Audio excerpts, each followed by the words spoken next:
ನಮಸ್ಕಾರ, ನಾನು ಜಯದೇವೇಂದ್ರೆ. ಈ ವಿಡಿಯೋದಲ್ಲಿ ಮಹಾಭಾರತಕ್ಕೆ ಸಂಬಂಧಪಟ್ಟಂತೆ 5 ಪ್ರಶ್ನೆಗಳಿಗೆ ಉತ್ತರವನ್ನು ನೀಡಲಾಗಿದೆ. 5ನೇ ಪ್ರಶ್ನೆಯ ಉತ್ತರವನ್ನು ನೀವು ಕಮೆಂಟ್ ಮಾಡಿ ತಿಳಿಸಿ.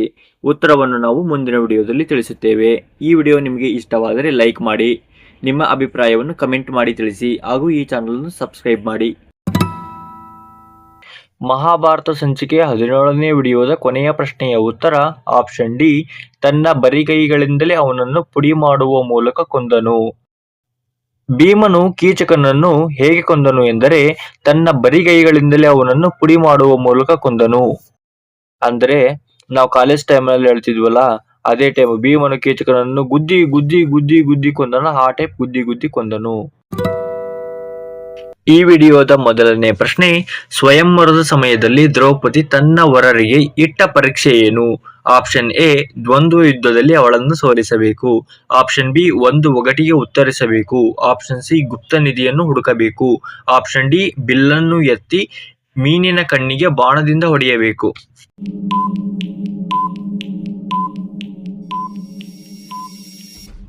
ಸರಿಯಾದ ಉತ್ತರ ಆಪ್ಷನ್ ಡಿ, ಬಿಲ್ಲನ್ನು ಎತ್ತಿ ಮೀನಿನ ಕಣ್ಣಿಗೆ ಬಾಣದಿಂದ ಹೊಡೆಯಬೇಕು.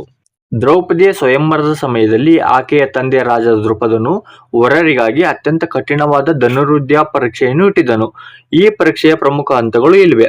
ಅವುಗಳೆಂದರೆ, ಸಭಾಂಗಣದ ಮೇಲ್ಭಾಗದಲ್ಲಿ ಒಂದು ಕಂಬಕ್ಕೆ ಜೋಡಿಸಲಾದ ಚಕ್ರದಲ್ಲಿ ಸುತ್ತುವರೆದಿರುವ ಚಿನ್ನದ ಮೀನಿನ ಕಣ್ಣುಗಳಿಗೆ ಬಾಣದಿಂದ ಹೊಡೆಯಬೇಕಿತ್ತು. ಸ್ಪರ್ಧಾಳು ನೇರವಾಗಿ ಮೀನಿನ ಕಣ್ಣುವನ್ನು ನೋಡುವಂತಿರಲಿಲ್ಲ.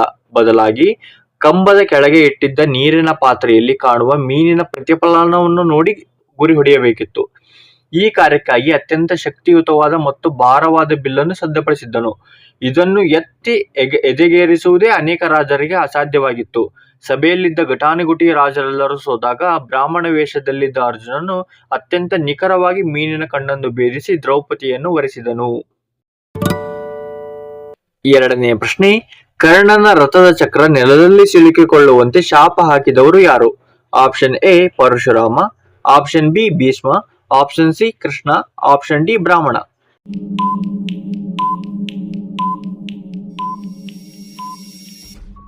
ಸರಿಯಾದ ಉತ್ತರ ಆಪ್ಷನ್ ಡಿ, ಬ್ರಾಹ್ಮಣ. ಮಹಾಭಾರತದಲ್ಲಿ ಕರ್ಣನ ರಥದ ಚಕ್ರವು ಯುದ್ಧದ ನಿರ್ಣಾಯಕ ಸಮಯದಲ್ಲಿ ಭೂಮಿಯಲ್ಲಿ ಸಿಲುಕಿಕೊಳ್ಳುವಂತೆ ಶಾಪ ನೀಡಿದವರು ಇಬ್ಬರು. ಅವರು ಯಾರೆಂದರೆ, ಮೊದಲನೇ ಸನ್ನಿವೇಶದಲ್ಲಿ ಕರ್ಣನು ಒಮ್ಮೆ ತಿಳಿಯದೆ ಬ್ರಾಹ್ಮಣನೊಬ್ಬನ ಹಸುವನ್ನು ಬಾಣ ಬಿಟ್ಟು ಕೊಂದಿದ್ದನು. ಇದರಿಂದ ಕೋಪನಾದ ಬ್ರಾಹ್ಮಣನು, ನಿನ್ನ ಜೀವನದ ಅತ್ಯಂತ ನಿರ್ಣಾಯಕ ಯುದ್ಧದ ಸಮಯದಲ್ಲಿ ನಿನ್ನ ರಥದ ಚಕ್ರವು ಈ ಹಸುವಿನಂತೆಯೇ ಭೂಮಿಯಲ್ಲಿ ಹೂತು ಹೋಗಲಿ ಅಂತ ಶಾಪ ನೀಡಿದನು. ಮತ್ತೊಂದು ಕಥೆಯ ಪ್ರಕಾರ, ಮಣ್ಣಿನಲ್ಲಿ ಚೆಲ್ಲಿದ ತುಪ್ಪವನ್ನು ಮರಳಿ ಪಡೆಯಲು ಕರ್ಣನು ಮಣ್ಣನ್ನು ಬಲವಾಗಿ ಹಿಂಡಿದಾಗ ಭೂಮಿಗೆ ನೋವಾಗುತ್ತದೆ. ಆಗ ಭೂದೇವಿಯು, ನೀನು ನನ್ನನ್ನು ಹೇಗೆ ಹಿಂಡಿದೆಯೋ ಹಾಗೆ ಯುದ್ಧದ ಸಮಯದಲ್ಲಿ ನಾನು ನಿನ್ನ ರಥದ ಚಕ್ರವನ್ನು ಹಿಡಿದು ಬಿಡದಂತೆ ಮಾಡುತ್ತೇನೆ ಎಂದು ಶಾಪ ಕೊಟ್ಟಳು. ಈ ಶಾಪಗಳ ಕಾರಣದಿಂದಾಗಿ ಕುರುಕ್ಷೇತ್ರ ಯುದ್ಧದ 17ನೇ ದಿನ ಅರ್ಜುನನೊಂದಿಗೆ ಹೋರಾಡುವಾಗ ಕರ್ಣನ ರಥದ ಚಕ್ರವು ನೆಲದಲ್ಲಿ ಹೂತು ಹೋಗುತ್ತದೆ. ಮುಂದಿನ ಪ್ರಶ್ನೆ, ಶ್ರೀಕೃಷ್ಣನು ಕುಂತಿಗೆ ಯಾವ ರೀತಿ ಸಂಬಂಧವಾಗಬೇಕು?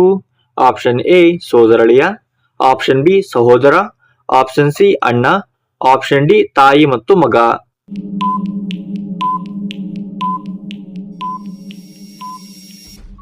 ಸರಿಯಾದ ಉತ್ತರ ಆಪ್ಷನ್ ಎ, ಸೋದರಳಿಯ.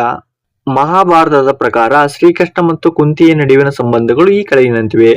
ಅವುಗಳೆಂದರೆ, ಕುಂತಿ ದೇವಿಯು ಶ್ರೀಕೃಷ್ಣನ ತಂದೆಯಾದ ವಾಸುದೇವನ ಸ್ವಂತ ತಂಗಿ.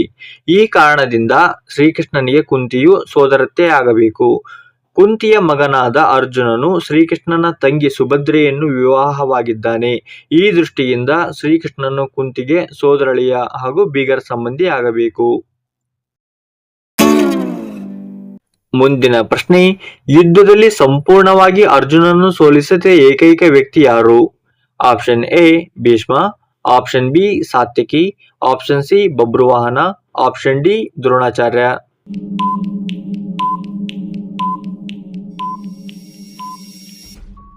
ಸರಿಯಾದ ಉತ್ತರ ಆಪ್ಷನ್ ಸಿ, ಬಬ್ರುವಾಹನ. ಮಹಾಭಾರತದ ಪ್ರಕಾರ ಯುದ್ಧದಲ್ಲಿ ಅರ್ಜುನನನ್ನು ಸಂಪೂರ್ಣವಾಗಿ ಸೋಲಿಸಿ ಅವನ ಮರಣಕ್ಕೆ ಕಾರಣವಾದ ಏಕೈಕ ವ್ಯಕ್ತಿ ಅವನ ಸ್ವಂತ ಮಗ ಬಬ್ರುವಾಹನ. ಕುರುಕ್ಷೇತ್ರ ಯುದ್ಧದ ನಂತರ ಧರ್ಮರಾಯನು ನಡೆಸಿದ ಅಶ್ವಮೇಧ ಯಾಗದ ಕುದುರೆಯನ್ನು ರಕ್ಷಣೆ ಮಾಡಲು ಅರ್ಜುನನು ಮಣಿಪುರಕ್ಕೆ ಬರುತ್ತಾನೆ. ಆಗ ಅರ್ಜುನ ಮತ್ತು ಚಿತ್ರಾಂಗದೆಯ ಮಗ ಬಬ್ರುವಾಹನನು ಮೊದಲು ಅರ್ಜುನನನ್ನು ಗೌರವದಿಂದ ಸ್ವಾಗತ ಮಾಡಿದನು. ಆದರೆ ಅರ್ಜುನನು ಅವನ ಕ್ಷತ್ರಿಯ ಧರ್ಮದಂತೆ ಯುದ್ಧದಲ್ಲಿ ಹೋರಾಡುವಂತೆ ಪ್ರಚೋದನೆ ಮಾಡಿದನು ಮತ್ತು ಬಬ್ರುವಾಹನನಿಗೆ ಅರ್ಜುನನ ಮತ್ತೊಬ್ಬ ಪತ್ನಿ ಉಲುಪಿಯು ಕೂಡ ಬಬ್ರುವಾಹನ ಯುದ್ಧ ಮಾಡ್ಬೇಕು ನೀನು ಅಂತ ಹೇಳಿ ಉತ್ತೇಜನ ಮಾಡಿದಳು. ಆಗ ತಂದೆ ಮತ್ತು ಮಗನ ನಡುವೆ ನಡೆದ ಭೀಕರ ಯುದ್ಧದಲ್ಲಿ ಬಬ್ರುವಾಹನನು ಬಿಟ್ಟ ದಿವ್ಯಾಸ್ತ್ರದಿಂದ ಅರ್ಜುನನ ಎದೆಗೆ ತಗುಲಿ ಅರ್ಜುನನು ರಣರಂಗದಲ್ಲೇ ಪ್ರಾಣವನ್ನು ಬಿಟ್ಟನು. ಅರ್ಜುನನು ಭೀಷ್ಮನನ್ನು ಕೊಂದಿದ್ದಕ್ಕಾಗಿ ವಸುಗಳಿಂದ ಬಂದಿದ್ದ ಶಾಪವನ್ನು ವಿಮೋಚನೆ ಮಾಡಲು ಉಲುಪಿಯು ಈ ಯುದ್ಧವನ್ನು ಯೋಜಿಸಿದ್ದಳು. ನಂತರ ಅವಳು ತನ್ನ ಬಳಿಯಿದ್ದ ನಾಗಮಣಿಯ ಸಹಾಯದಿಂದ ಅರ್ಜುನನಿಗೆ ಮರುಜನ್ಮ ನೀಡಿದಳು.